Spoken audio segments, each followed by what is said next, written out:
Some South Jersey love. I'm meteorologist Joe Martucci. If you saw on social media today, you probably saw this from the New Yorker, which did a piece about the Trump Plaza implosion and talking about life here, doing weather at the Press of Atlantic City. It was a tremendous honor to be a part of this. I have to thank Bob Sullivan, the writer, who is a fantastic journalist. You know, it's kind of funny because usually you're the one doing the interviewing, but when it's the other way around, you really get a feel for how reporting works. And he did a tremendous job with this. But also, I wanted to share this with everybody here because this is a story about us, what we're doing here at the Press of Atlantic City. And now it's showcased not only in the New Yorker, but where the New Yorker goes, which is around the world.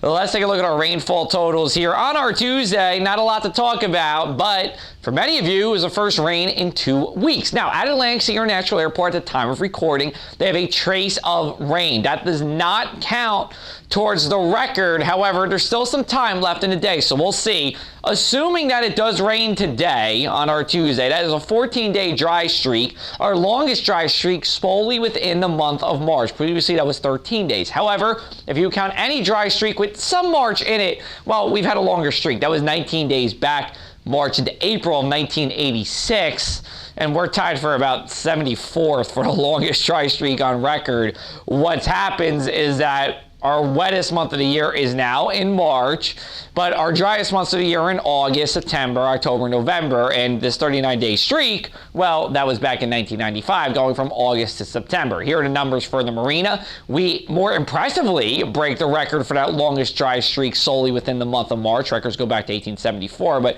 the second, two, and third categories here we do not break. All right, let's take a look at our radar as we go into our Tuesday night. Some rain showers maybe around the area, so yes, we can add a couple hundredths of an inch. I think by and large we're going to be dry for the overnight hours. Probably this is just low clouds and some drizzle that's around. So a shower is not ruled out for tonight. I won't rule that out completely, but by and large you will have a rain-free night. Temperatures actually rise a little bit overnight. These are our low temperatures during the evening hours. By sunrise we should be 40 to 45 degrees.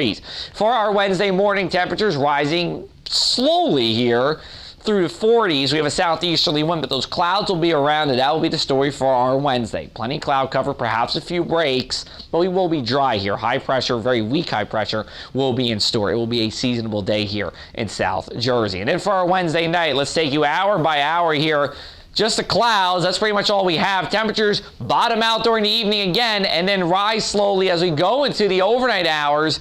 And then as we go into our Thursday, we're talking about a storm. This one's going to bring a good duration of rain. The precipitation starts Thursday between 8 a.m. to 10 a.m. ends early Friday afternoon. It will be a washout for our Thursday. We're going to watch for coastal flooding on Friday. And yeah, we could be talking about possible snow here as we go into our Friday. Let's get into the rain first, though. Here we go. It's moving into the area. It's just a slug of rain. We'll get a couple breaks during the evening hours. Then low pressure moves away. And notice that snow to our west. There is the potential for the snow to go from the rain as cold air chases this precipitation down. And as of Tuesday evening, here is our fight for snow. Less snow on the Canadian and the European models, more snow showing on the NAM GFS and Icon model, which is a German model. Here is my thing. We rarely see these events where the cold air chases down the rain and flips it over to snow. Usually the rain gets out of here by the time the cold air comes. So I'm not leaning in that direction right now. This is my most likely scenario. This is from the Canadian model where you see that snow hanging in the northern half of the state. For us, it's plain rain.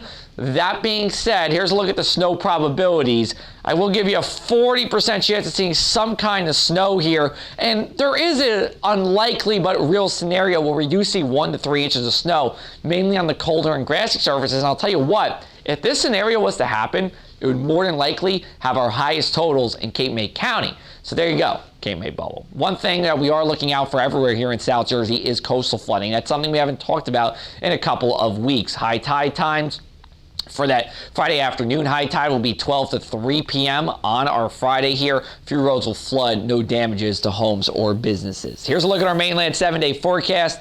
Again, as we go into Thursday and Friday, just not the nicest days. Friday will get some clearing, but I think we're just going to be mostly cloudy for the afternoon.